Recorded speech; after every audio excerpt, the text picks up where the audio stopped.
So you guys know how we got Mike Johnson in as speaker, and he's he's a young Earth creationist who's written for AIG and is generally kind of a piece of garbage. It turns out that the piece of garbage-ness of Mike Johnson doesn't start with him. We apparently have to talk about his wife now. And I don't know how I feel about that. Also, for those of you who are wondering why I'm there as a VTuber avatar and also here in real life, the first time I did this, it was an experiment. The second time I did this, it's because I added a redeem on Twitch where people can put in 50,000 channel points and it automatically makes me turn on Fleshcam model. So here I am, I guess. I don't get a choice in the matter. So blame chat on Twitch. It's their fault. Twitch chatter second-class citizens. But so apparently Mike Johnson's wife removes a website that compared LGBTQ plus relations to bestiality and incest. The wife of the newly elected House Speaker Mike Johnson recently deactivated the website for her company after Huffington Post found that the business's bylaws likened homosexuality to bestiality and incest. How?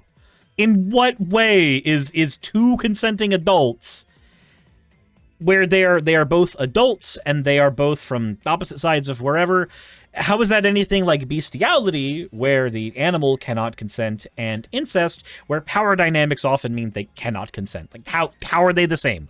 How are these the same thing? Kelly Johnson is the owner of the chief executive of Onward Christian Counseling Services, a pastoral counseling service rooted in faith, per a Friday report from Huffington Post. Johnson's website, which was yanked from public access on Saturday, featured a link to an 8-page operating agreement from 2017 that detailed how the company was structured around the belief that any sort of sexual relations other than those between a man and a woman were considered sinful and offensive to God.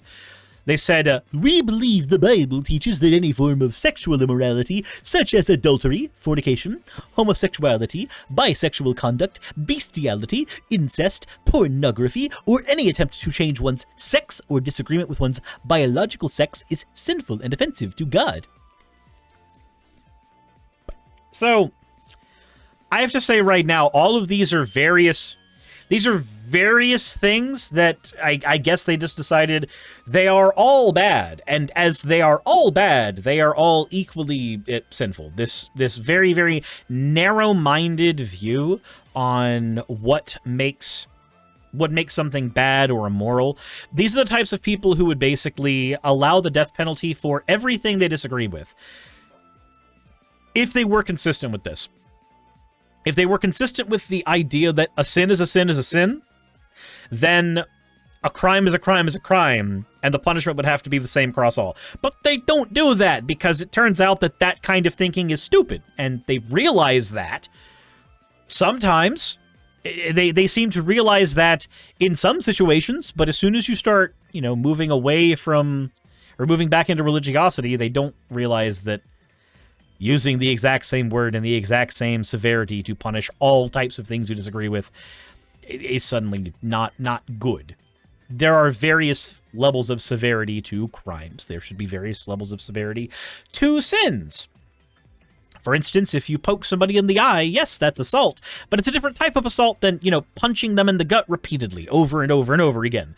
One of these two things is going to be a little more severe than the other, and if they are both charged in a court of law, they should be reflected that way. Like that's what it should be. They don't have the same feeling when it comes to sin. As far as they're concerned, if Dave over here likes Joe, and they want to have, safe, loving docking together, that's just as bad as Dave looking at his cat and basically doing the entire copy pasta from Shane Dawson. God is the imaginary friend of bigot, and Satan is the imaginary enemy of bigots as well. Says the Johnsons have long upheld their belief in far-right religious ideals, starting with the 1999 covenant marriage, a legally distinct unification in 3 states, Arizona, Arkansas, and Louisiana, in which spouses obtain premarital counseling and accept more stringent grounds for seeking divorce in the future. In a 2001 sit-down with Diane Sawyer for Good Morning America, Kelly shared that From a woman's perspective, I've been in some bad relationships before, and I just knew that when I met the man that I was supposed to marry, I wanted to know it was for a lifetime. It gives me such peace and security. So I can kind of understand that feeling, but that's the exact same type of thinking that leads to people who want divorce to never be something that is allowed. These are the types of people who would like divorce to never be an option for people. If you get married, you want to know that it's for the end of time. Yeah, so would everybody else who gets in a relationship that they really like. But that's not a reason to force people to stay in those relationships. This is the type of mentality that would lead to that. I don't know if that's exactly her stance, but as far as I can tell, if you scratch a religious zealot on the Republican Party, you will eventually get down to divorce is bad, MK. In 2005, during an interview with ABC, Mike stated that his own parents' divorce led to his want of a covenant marriage. He said, "My wife and I both come from traditional Christian households. My parents are divorced. As anyone who goes through that knows, it was a traumatic thing for our whole family. I am a big proponent of marriage and fidelity and all things that go with it, and I have seen firsthand the devastation that divorce can cause." Okay. You know what else causes a lot of devastation? Forcing a house to stay together where the people don't like each other. That causes just as much, if not more, devastation than, oh no, they signed a paper that said they didn't want to be together anymore, and now they are not together anymore. More recently, after Johnson secured the win for the speakership, he shared why his wife was in attendance, saying she spent the last couple of weeks on her knees in prayer for the Lord, and she's a little worn out. My guy, if you needed to, you could have just said, my wife has been giving me head. She's wanted to give me some definite help in trying to win my race for the speaker. And she has been worn out. She's been on her knees. You didn't have to say in prayer. You didn't have to lie to us. Oh my god. What remains to be determined is the extent to which the new House Speaker was involved in drawing up the bylaws for his wife's company. Huffington Post reported that the language Kelly adopted in the bylaws for Onward Christian Counseling Services is nearly identical to that contained in the bylaws for a document created for a nonprofit faith group founded by her husband. For those who don't remember, those are the bylaws that say that homosexuality is as bad as bestiality. The website for Freedom Guard, which is founded upon contending for the Christian faith through strategic litigation, is also currently disabled. During an interview with Fox News host Sean Hannity last week, Johnson claimed that he didn't even remember criticism over his arguments against gay marriage and sex. He said, "I was a litigator that was called upon to defend the state marriage amendments.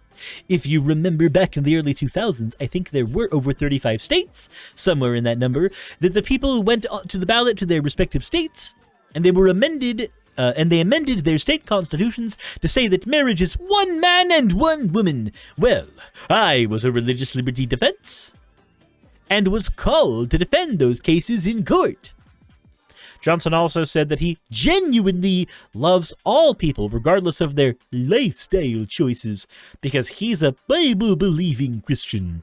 A statement that is seemingly in deep contrast to Kelly's company bylaws. Yeah, no, you don't love everybody if you think that the people who think and live differently than you are as bad as people who fuck dogs. God, I'm so sad about the next topic we have to talk about. I'm sorry. He said, "Someone asked me today in the media. They said, it's curious. People are curious. What does Mike Johnson think about any issue under the sun? I said, well, go pick up a Bible off your shelf and read it. That's my worldview. That's what I believe, and I will make no apologies for it." So I have a question. Exactly how many shekels of silver?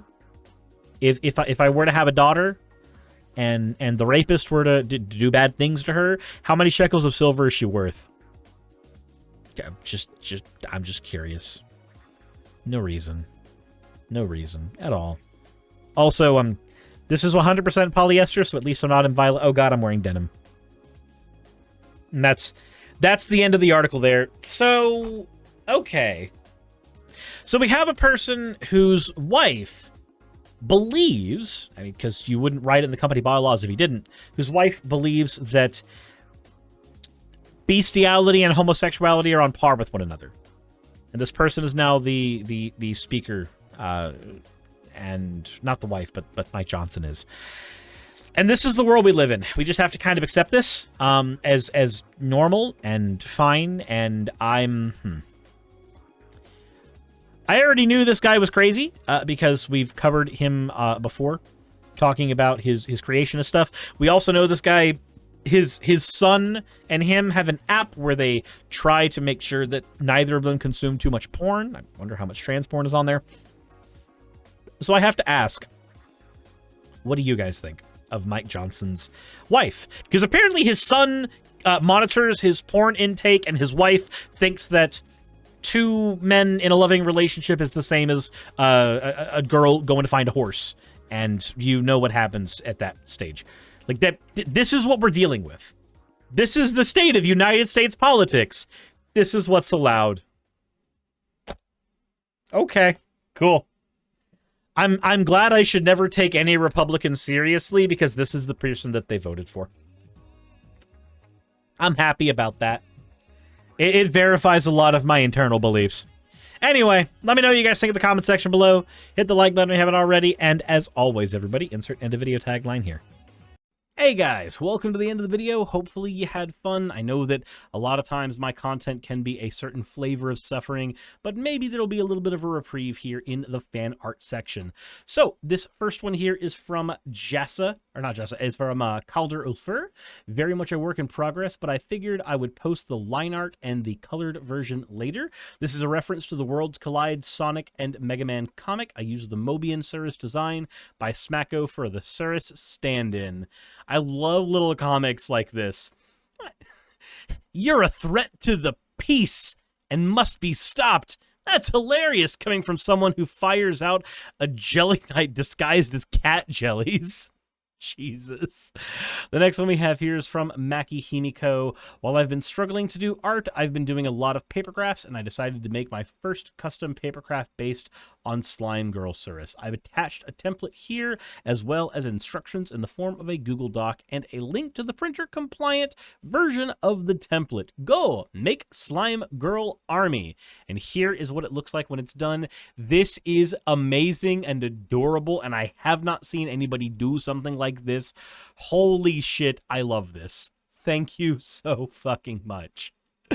And the last one we have here is from Depleted Caffeine. Said, I wanted to work on this for the whole weekend, but my D2 hardcore character died, so I only had today.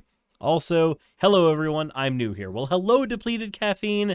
This 3D model is fucking gorgeous. I want to know if you've made it in a way that it can be printed. I want to 3D print this. This is beautiful.